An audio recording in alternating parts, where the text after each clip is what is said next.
Hello, it's Phil Croshaw again from Passions, and in this episode we welcome international media mogul Paul Robinson to the show. Enjoy. Hello and a very warm welcome to this edition of Passions. And today I'm delighted to be joined by Paul Robinson. Now, Paul's got Media Executive London on his title there. I think he's underselling himself a little bit. So I'm going to introduce him as an international media mogul, because I think that's more appropriate in terms of a description.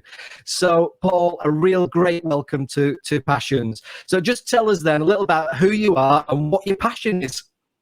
Well, Phil, thank you. That's very kind, and what a brilliant introduction. I wish all introductions were as kind and as generous as that, but I thank you for it. I mean, media executive, I guess it's because really I'm sort of a jack of all trades, I guess, in media. That's probably what I'm really saying. And London's physically where I'm sitting, so it does what it says on the tin. My passion really is music and radio, and I started in music and radio and started doing hospital radio, and I can tell you about that journey if you want to know more. But that then developed into a career managing radio stations, commercial stations. I ended up running Radio 1, the biggest pop station in the UK, from London. Then I worked for the Walt Disney Company and started running their European television business, ended up in Hollywood running their Disney channels, their kids business around the world, based in Los Angeles. I then worked for another Hollywood studio, NBC Universal, after that, and again ran kids business for them, which ended up being in 98 countries. I've done quite a long time in Hollywood, and I've worked for many other companies too in terms of content production, distribution, and marketing. So I'm really a radio person, a music and radio person who happened to get into telly and did okay at it. But really, the music and the radio is still the thing I love the most. And the reason I love it the most is I love music, and I spent far too much in my youth of my money on singles, vinyl singles, when they used to be in those little paper sleeves. I remember them. You're probably too young, Phil. I mean, but buying vinyl and albums with those fantastic gate sleeves and all the glorious artwork.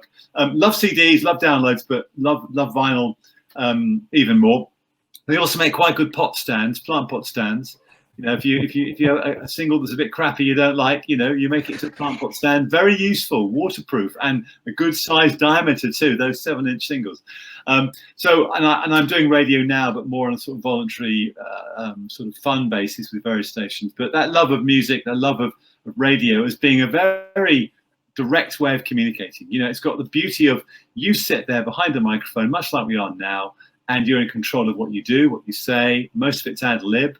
You respond to the audience as they respond to you. It's very simple. TV is great, but there's stacks of people involved, and it's much more bureaucratic and much slower and more difficult to make things happen. Radio's got that beautiful simplicity, and I think that real intimacy with the audience.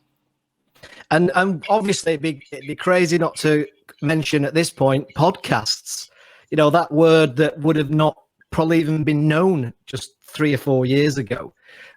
What's the impact of podcasting been on that kind of audio world of listening? Well, you make a really good point. I mean, wherever you go, anywhere in the UK, you cannot fail to see somebody with something in their ears. And I don't mean their fingers. They've got headphones on, they've got, iPods, little earbuds in, they've got something on. I mean, people are listening all the time. Sometimes it's very frustrating when you're trying to talk to someone and you can't because they're into their music. But what it's done is it's created a whole load of new listening opportunities, because radio was funny in the sense that radio was sort of playing in a game that wasn't part of this big digital picture, because we had a separate device, which was the radio that sat on the kitchen windowsill or sat in the bedroom, or you had your stereogram or your music center or your hi-fi separate, lovingly all stacked up in a rack, the big amplifier, the tuner and all that stuff, and your turntable on the top. And radio had this sort of separate place in those devices. now radio's had to adapt to being part of digital and being available on all the devices that media is on, on your phone, for example, where, you've got your email, you've got phone calls, you've got your video, social media. It all happens via your phone, and radio's got to compete in that space. Similarly, if you're on a computer, as we are now, radio has to compete for that time. So it's sort of changed. Podcasting is a whole new way of listening, because a lot of it is not live. A lot of it is downloaded and listening in your own time, and not requiring streaming and not requiring broadcast, one to many. So it's created new opportunities. But also, I think it's done what the magazines used to do. We used to go into a newsagent, and I'm not talking about the top shelf, Phil. I'm absolutely never looking at the top shelf. Magazine racks in shops are filled with these magazines. If you're into train spotting, there are 5 or 6 train spotting magazines. If you're into cars, there are 4 or 5 car magazines. So really sort of niche rifle shot audiences, really tightly targeted audiences. And I think podcasting is great at that. Podcasting that's about your particular interest, and it can be a very niche, tight interest, but podcasting can do that and deliver it really well to quality in a way that maybe broadcast one to many doesn't. So to me, podcasting is a whole new way of communicating. And one more point on podcasting, I think it's also bringing in a lot of new talent. I think there are people who've emerged via the podcasting route, who've come into audio, who might not have come into radio in the traditional way, who brought different skills, different experiences, and also added diversity to that. Radio was, unfortunately, particularly in music radio, very male, very, very male. If you look at the the DJ cards they used to hold out, whether it was for Radio 1 or Radio Clyde or Piccadilly Radio or Capital Radio, it was nearly all blokes. You might have one woman in there, and unfortunately it was not diverse at all in terms of ethnic background either. It was all white men. Thank goodness that's changed, and we've now got a much more diverse range of contributors and listeners, and podcasting has helped that. I always think there's interesting moments with these things where and one of those is, I don't know if you've ever seen I'm a Celebrity, Get Me Out of Here. In the current ITV show, there is a lady on there who's actually described as an author and a podcaster, and that's her claim to fame. I can't remember her surname, Giovanna, I think she's called. And that is what people are beginning to be called as part of what is it you do? I'm a podcaster, I'm a vlogger. They've become new terms, haven't they? Yeah, they have. I mean, I've met people who said, "Oh, what do you do for a living?" "Oh, I'm a vlogger. That's what I do. I vlog." And I mean, people who are very good at this do really, really well. I mean, there are some great people who are very compelling. There's also some. Maybe it's just my age. I don't understand at all. I mean, there's one guy who vlogs about video games, and he is not actually talking about video games. What he does is you watch him playing video games, and then he talks about himself playing these games. And I was watching him the other day. He's just had a hot tub airlifted into his apartment, and he spent £40,000 on this hot tub to go into his apartment, and he's made all this money from vlogging by watching computer games somebody else has made. I mean, I'm deeply envious. The guy is a genius to make so much money from that, but I don't really understand it. You do understand that people like me and you are not supposed to understand it. And if we do start to understand it, people will stop watching it. It's a bit like apps, isn't it? It's like Snapchat or Facebook or Instagram. Oh, my mum's on it. Oh, my dad's on it. That's me out there. I'm going to go on to the next platform. It's not trendy anymore. Well, you're right. I mean, I think Facebook is that actually now, isn't it? I mean, Facebook was the trendy place to be. Now, as you say, we're on it, and so kids now don't want to be on it, and they're on Snapchat or something else, or TikTok. Yeah, absolutely. Right, brilliant. Okay, so lots of people love music, lots of people like music, but you were able to grasp that love, that passion for music, and help develop it into a career. Was that a master plan, or was it totally by accident, or maybe somewhere in the middle? I would absolutely love Phil to say, but it would be complete and utter nonsense. I've not planned anything. Usually call my career. Things have just come along, The start was very hard. I mean, I wanted to get into this business, and I was doing, I love science, I love chemistry and physics and maths, and I love those subjects. But I wanted to play records, and I was listening to the radio and hearing these guys playing music, and I got a real sort of connection with these guys. I was listening to these guys on the radio, talking about songs, talking about new bands, and as a result of that, I went out and bought these records on their recommendation because I trusted their recommendation. Particularly here in London, in the early days of Capital Radio, people like Roger Scott, who did the afternoon show on Capital for many years, 3 till 7. I used to listen to his entire show every day for the full 4 hours. I was listening to see how this all worked and how he got from A to B and how he made these records sound like an event. He managed to make it sound exciting, but he was genuine, and I think he was the real person, but he loved his music. But his recommendation was so powerful. When I finished listening to his show the following day, I'd go out and buy, the new Springsteen album or the new Television album or the new Ramones album, whatever it was he just played, I would go and buy it. And so, he and other presenters like that, people like Roger Day, who was on Piccadilly, they became trusted guides that made me choose what music I bought. And I started buying these records, and I thought, gosh, this is not bad, is it? These guys are playing records. And by the way, they get given them free by the record companies. So I've got to buy them. They're getting them free. And they're playing all this fantastic music on the air, and they're getting paid to do it. What a great life. So I set myself the goal of thinking I would love to do that. Now, I had no showbiz background in my household. No one ever worked in radio or TV. My father was literally a rocket scientist. I mean, he really was a rocket scientist. He did. So I set out on a road to do it. And so I started working for hospital radio. I wrote to a station in London, and I discovered when I arrived, they had no radio station at all. So the first 18 months was three-legged walks and jumble sales and car boot sales to raise the money to buy the studio equipment. But I stuck with it. Then I got a show on this hospital radio station and started to learn how to do this stuff and put all this together. And then I started writing demo tapes. Somewhere I've got a carrier bag full of rejection letters. You could paper my bathroom with these letters and have plenty of wall left. Plenty of letters left. So, I wrote to everybody and everyone said no, but I didn't stop. I just kept on asking and kept on asking and kept on asking, and eventually got a break. And the guy who gave me a break was the guy who is the songwriter and lead singer with a group called the Strawbs, who had a big hit with Lay Down. And Dave was the program controller at this station called Radio Tees in Stockton. And he heard my tape and he called me down for an interview and he said, "Can you do the overnight show next week?" And that was how it started. And so Dave Cousins, who's a great songwriter, great musician, and he and I are still in touch. And he gave me that break over 40 years ago. And that was how I got into radio. But it took me 4 years. It took me 4 years of banging on doors and being told, no, go away. But I was like Arnie. I was relentless. Do you know, Paul, I think that's a real important takeaway.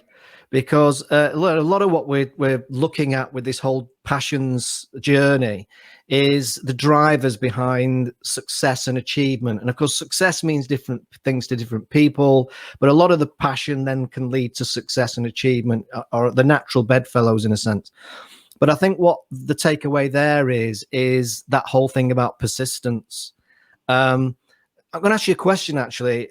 And it's kind of a bit of a leading question, but do you think there's an issue nowadays with people's ability or mental ability, maybe even to take rejection? I'm thinking about all the sort of things, even on social media, where, it doesn't have to be a nasty troll comment, just, "Oh, not so sure about that." Is that something you've seen over the years developing more, that whole fear of rejection? I think we've all got it to some extent. And I was really hurt by some of the rejections. I guess most people don't reject you. Most people ignore you. That's the first thing to say. Yeah, it's true. You write off and nothing happens. When you get a letter back, even a rejection letter, I always saw that as being slightly positive, because it meant that hopefully, if they hadn't actually listened to the tape, they had at least opened the letter and they got my address to write back, and they bothered to write back. And I took that as being no for now, not no for the future. And those people were people I did then keep persisting with. and probably bugging and annoying. The ones who don't reply at all, I think that's really unfortunate. And when I had so many rejections, when I was in the position of people applying to me, when I was running Chiltern Radio or running Galaxy Radio or Radio 1, was always to write back. And I used to write back to every single person, because I think if they bothered to write to you, that person might be the next Kenny Everett, and you're turning them down. But if I write back and say, look, I think you've got some things here which are really working, some things I think you should work on to improve, write to me again in 6 months, 12 months, that person's going to be far more likely to come and sign to your radio station than someone who's ignored you. And when the time comes to hire a new jock, new DJ or new presenter, and maybe you've got to compete on money, you're more likely to get that person because there's some loyalty there. And also, rejection is difficult. Rejection, no one likes it. I mean, in our lives, even as older people say no. I mean, people say no all the time in life, don't they? And I think with age, you get better at it and you get, more able to cope with it. When you're young, I think it is difficult. The problem with social media now is there's so much communication that you're probably getting rejections all the time. And so, I can see how that can become a barrage and can lead to what we're now calling mental health. Now, I think you've got to be careful not to use that as an excuse. And I'm not saying people do use it as an excuse. In life, you've got to cope with the good and the bad. And often the test of a person and their character is how they handle the bad situation, not how they handle the good situation. I mean, handling a good situation is wonderful and easy. Handling the bad situation is the real test, I think. But no, I think it is an issue. And look, I still get upset now when people say to me, I don't want to go ahead or don't want to do this deal or whatever. You go, well, why not? But you've got to put it to one side. I mean, it's the reason I could never be a salesperson. I admire salespeople because they are continually being told, where to go. And the reason I didn't do sales is I thought I don't really want to set myself up for that, because you're going to have to live with that all the time. But, I think it's just part of what you learn to get better at as you get older, handling rejection. And also to say, rejection now doesn't necessarily mean rejection forever. I've had people who have said no, and then many years later, we've touched base again and said, oh, we could do something together. I've had presenters who I wrote to and said, you're not right for Radio 1, who wrote back and said, thank you, because you're right, I wasn't ready. I should go to a local station first to learn before I come to Radio 1. Because if you put me on Radio 1 when I'm too early, you'll crash and burn, and that damages your brand, and that can do untold damage to your mental health. So I think it's just something you've got to work at. But I mean, I'm not saying I've got all the answers, but I do think age helps a little bit here. Yeah, no, I think that's absolutely right. Yeah, I mean, it's another debate we could have for another time, but I think half the difficulty is that mental health discussion is so common now that it's trying to see the difference between mental health problems and just being pissed off. And and I'm not trying to put, people really do have mental health problems, but I do sometimes people will say mental health things, and I'm thinking it seems people I know even. And I'm thinking, no, you're just not having a great time. And there's a big difference between that and the chemical stuff that goes on with mental health stuff and just having a bad week. I agree. We all have a bad week. I mean, look, you have days when you feel good and days when you don't feel so good, and that's normal. And, I think the other thing is, if things are going badly as a human being, there is a tendency to actually say, I'm having a bad day. And then when something else goes wrong, use that to legitimize that statement. In other words, yes, I'm having a bad day. Oh, that's gone wrong. Yes, here's the evidence I'm having a bad day. It's very easy to do that, and it's very hard not to do that. But you've got to find a way, because you do get days where, you get a succession of things going wrong. And unfortunately, if you allow that to change your approach, to negative energy rather than positive energy, probably more things will go wrong. But it's not easy, to be positive when you just had a disaster happen to you is difficult. And I'm not saying we should pretend or not be genuine, but you have got to somehow find those inner reserves, those inner energies, and try and project a positive image. I do believe, positivity, positive thinking, positive approach, upbeat approach, enthusiasm, passion produce results. The opposite probably do not. Yeah, no, I couldn't agree more. I think exactly the same thing. Okay, so what I'd like to do now is just explore this journey of yours. You're obviously, as you say, your passion's music and you love the whole, and I would argue that's almost like the front end, if you like. But your career's developed. you've become more and more, what, as I perceive, and put me right, of course, is more back end, as it were, more executive, more about maybe admin, more about executive planning, organizing. Was that an easy transition? Was that a transition you kind of were ready for, or did it kind of, as it took you further from the front end, if it did, was that a bit of a challenge at times? Well, I think I did 8 years on the air in commercial radio, doing breakfast shows and morning shows. And obviously, as you know, if you're doing the breakfast show and you're doing the morning show, and morning, I mean 9 to 12 weekdays, 5-6 days a week, you're really at the vanguard of those stations, because that's where the revenue comes from. The revenue in radio comes from mornings, and those are the top rated times. And I did 8 years doing those shifts. I didn't do other shifts. You know, after my brief time on overnights, I very quickly got the afternoon show, and then got mornings, and then I did mornings and breakfast all my career as a DJ. And you're under pressure there, because you've got to deliver, because the revenue of the station relies on that.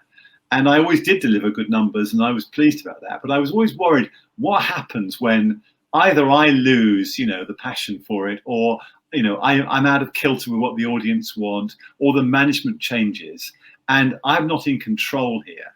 And, you know, I thought, am I going to get to Radio 1? I thought, I'm probably not, you know, because Radio 1's a very narrow pyramid in terms of who manages to get there. You know, I did really well in commercial radio. I was at the top of the game in commercial radio, but was I going to get to the BBC for Radio 1, Radio 2? And I thought, you know what, I'm probably not. I mean, I might, but I might end up being 50 and be ending up doing, you know, afternoons on some station in Colchester or something. Nothing wrong with Colchester. But, you know, you end up being on a tiny little station doing some, and I thought, I don't want to do that. So I thought, I've got to get control of my future here. And as a presenter, you're on annual contracts, and you're at the whim of the program director and the managing director. And I thought, you know, this is too much risk. I've got to now be the guy making those decisions rather than the guy who's on the end of those decisions. And so I made a decision to go into management. And so from Mercia Sound, where I was doing the breakfast show, very successfully, we had a 60% weekly reach. You know, I'm unknown throughout the world, but I'm legendary in Coventry.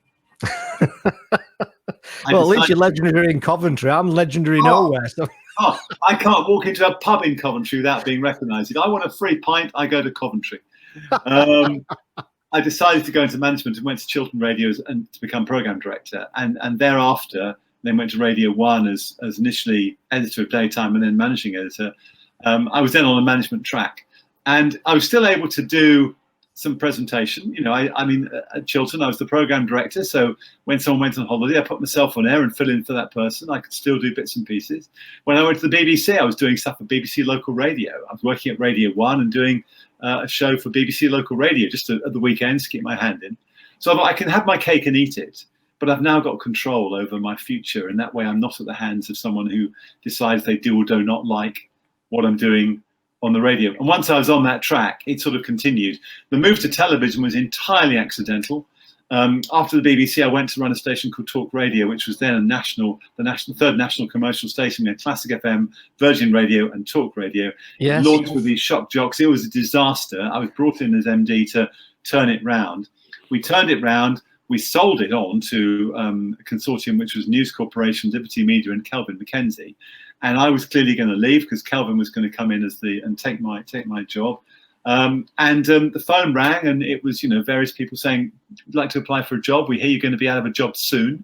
You know, are you available?" And one of them was the Walt Disney Company. And I had no plans to work for the Walt Disney Company. My kids had been to the theme parks. You know, we'd been to the opening of Disneyland Paris, you know, in my BBC capacity. Loved Disney, watched lots of their movies, had lots of their videos at home. And they said, "Would you like to come and work for the Walt Disney Company?" And I had to go through an interview process, very rigorous, 7 interviews in total, 7 interviews. And I thought, well, do I fancy working for Disney? I thought, well, why not? It sounds fun. And so it was that. I mean, you know, and then I was in Hollywood. So it was entirely accidental, no master plan, just the fortuitous call of a lady called Isabel Bird from a company called Bird and Company, who knew me from the BBC and Talk Radio and said, he might be good for this job. Would you like to interview for it? And I said, yes, please. Wow, that's amazing. And you obviously moved to the same. Was it? I've asked this of a few people, and it may not be the case, but was there any point you thought to yourself when you were in Hollywood, you know, how did I get here? How did this happen? Well, I must admit, I did think sometimes I was driving over the hills in Burbank. I mean, if you know Hollywood at all the studios are up the freeway, over the hill, and then you've got Disney, you've got Warner Brothers, you've got NBC Universal, all the studios are over the hill. So I'm sitting in my car, and it's a beautiful Hollywood, LA day, it's always 25 degrees, not too hot, not too cold. The sun is shining. I've had a lovely breakfast of pancakes and syrup and fruit. I'm sitting in my car, open top. I've got a nice radio station on. The sun's shining. I'm driving through the Hollywood Hills to go to work at the Walt Disney Company, to go and park in the lot where you've got the main biz building, the Team Disney building, which is the management building, has got 8-foot-high dwarfs on the roof. This is not a bad life. Yeah, so that was your wow moment, I think, by the sound of things, definitely. Yeah. And how by the way, I'm being paid for this. Yeah, exactly. Is that where you start to feel a bit guilty? Should have been paid for this? Because you're working very hard. There's no guilt, because at Disney, Disney is an amazing company. It hires I'm not trying to make myself sound good here, but Disney's full of very bright people, very smart, bright people. And I got there, and there were some people there I learned so much from. So many amazing, talented business and creative people. So I was honored to be part of that team. But I'm thinking, wow, this is what I'm doing for a living now. I'm working in Hollywood. They do make you work hard. I mean, Disney does make you work hard, and that's why Disney's so successful. But I learned so much. And it was, a fabulous experience. And the pancakes were a nice bonus. And did you find the cultural side of it any different? I mean, I'm thinking BBC and Disney. Maybe was there any cultural differences in terms of mindsets, attitudes, the way that they do things? Well, I love the BBC, and the BBC, I think, is foremost a creative organisation that makes great programmes. I used to sometimes say the BBC makes good programmes despite the management.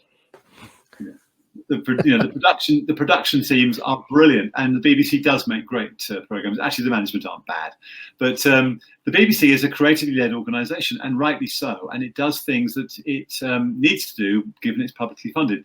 Disney is also a very creative organisation. The difference is it's commercially a very strong organisation too. I mean, at Disney, when I met Michael Eisner, who's the chief executive of the company, I didn't have that many one-to-ones, but I had a few. He said to me, and this lasts with me, and I've said this to many people, he said, we're in show business. The show comes before the business. Make a great show and then make good business out of it. But don't just cynically try and make money. Make something really good. Make something, a piece of content or a really good show, and then turn it into good business. And I thought that was a great philosophy, that you do both those things. The BBC, is still a bit slow and bureaucratic and sometimes loses its way. And part of the problem is, if you're a commercial organisation, you're about making money and serving your shareholders and your customers and your viewers. If you're the BBC, the trouble is, because that money comes in via the license fee, you haven't got the same commercial prerogative to satisfy the audience, because the money's coming in anyway. And that's where the BBC goes adrift. It doesn't have the clear sense of direction and steer that an organisation like Disney has. It has the ambition, it has the creative talent, but somehow the leadership is never quite as strong because of its financial funding and because of the way in which it's organised. And that's a weakness in the BBC. But in that sense, the two are not that dissimilar. You work harder at Disney than you do at the BBC. I mean, I work very hard at the BBC. I think there are people who do not. I've met people at the BBC who do their job, but do they go the extra mile? Not all of them do. Yeah, I think that's a very fair observation, actually. You talked about creativity there, and it's something I talk to my clients about a lot. In your career, when you look back, has creativity and the need for creativity been as important throughout your whole career, or have you seen any difference in the need to up your game in creativity terms, maybe in the last, 5 or 10 years?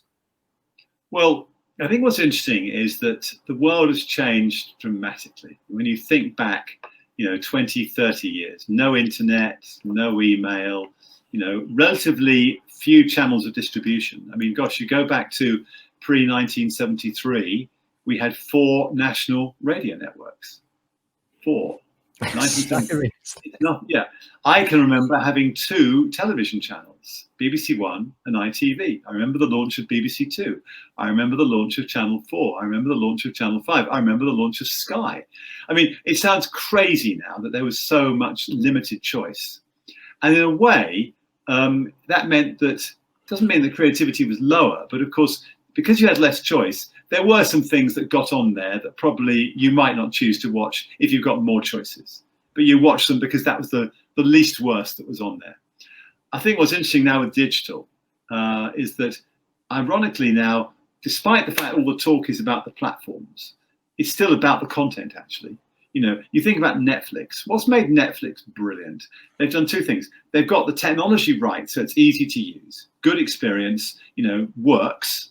And yet they've also focused massively on great storytelling and great content. And they continue to do so. And as a result, you consume it. But, you know, if they lose their mojo in terms of having great shows, they will lose their business because people will go away. And there's no compulsion to continue. I mean, with the BBC, you pay your license fee every year, and you have to pay it every year, or you're going to go to court. If you're with Sky, you have to pay your contract, and it's an annual contract. With Netflix, it's month on month. If you don't want to subscribe next month, you cancel, and that's it. It's easier to cancel Netflix than cancel your gym membership.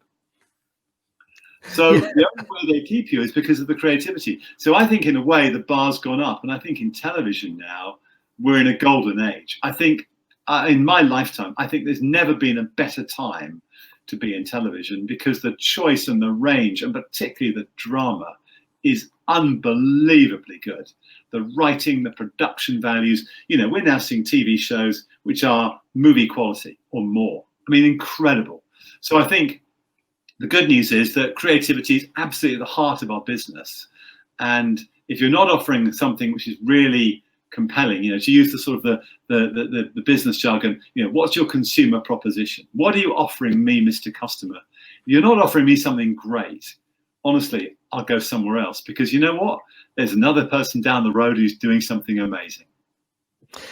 That's absolutely true. I mean, put you on, I suppose, a little bit on the spot in terms of being a bit like Nostradamus now. Where do you think it's all going to go over the next 10 or 15 years? Have you got a feel for it? Is it about VR? Are we going to get to the point where, for example, we can put the glasses on, but instead of it being a huge thing that's almost making your head tip over, it'll actually be just that, and then you'll be able to watch anything in 3D and everything else. Well, what's your thoughts on that, being involved in that world?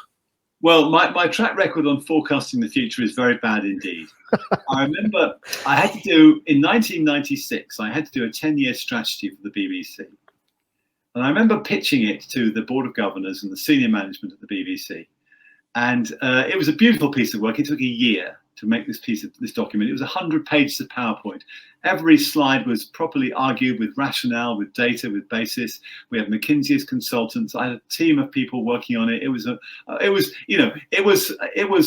Tolstoy's War and Peace has got nothing on this. Presented it, and I remember the deputy director general at the time, a guy called Bob Phillis, who went on to become the chief executive of Guardian Media Group, the Guardian and their radio division. Bob Phillis said to me, "Paul, it's a fantastic piece of work. You've thought about it. It's well argued. It's well presented." He says, "I agree with everything you've said. There's just one thing wrong with it. You're almost certainly wrong." Because there's a bit of rejection you had to deal with. Well, no, it was fine, because he was totally right. Because how can you forecast 10 years ahead? And that, if that was true in 1996, is even more true now, because nobody knows. I mean, you know, no one could possibly have envisaged where we are now 15 years ago. So to answer your question, the honest answer is I don't know, and I don't think anybody knows. What I think is interesting is it might be VR, but I mean, my feeling about VR is VR or AR is it can be too intense an experience. And there are times when you don't want that level of intensity. You want to chill out with a beer and a pizza and just be entertained, you know, sitting on your sofa with your family or your dog. So I mean, what is certain is where we are now is an interim step. You know, the future our children, our children's children are going to see is going to be quite different from where we are now.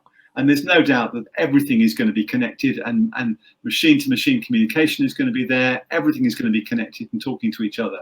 And clearly automation is going to increase, and more tasks are going to be done by machines, not done by human beings. And there's the challenge. How do we as human beings keep ourselves occupied? One thing I do know is that machines can't do creative. You know, creativity can't be done by machines. They can do mechanical things, they can put things in place, they can run warehouses, they can build cars. But can they come up with the next idea that's going to inspire you or me? I don't think so. I think human beings can always do that. So I think human beings will always be required to do that. And therefore, I think ultimately, whatever the technological future, in media, it's still going to be about great characters, great storytelling, and probably great design too. And those are still going to be true in 20 years, 30, 40 years time as they are now. The rest of it, I haven't got the foggiest. And there I was going to nip down to the bookies later and put a bet on. Well, I'm not doing that now. You've let me down, Paul. If you've got a tip, Phil, I'll double your bet and go on with you. But my track record on this is very bad. I wouldn't trust anybody who believes they know the future, because you know what? The excitement about this is the journey we're on. We don't know the destination. My best guesstimate is that the final destination will probably be that the robots will kill us all. I don't quite know when. I hope Isaac Asimov's his rules are enforced and it's not iRobot. I don't think so. I hope that, although, you know, look, without getting controversial, and obviously I know we're coming towards the end, some of the behavior of people during this COVID-19 crisis has been inspiring. Some of it has been downright diabolical. And you know, people being selfish about not doing basic things that protect other people and ensuring lives are not lost, I found really saddened me and really disappointing. Small minority, but significant small minority. I do worry about our ability to cope with things given some of the dreadful behavior during this COVID-19 crisis. I mean, it's not been the best advert of human behavior.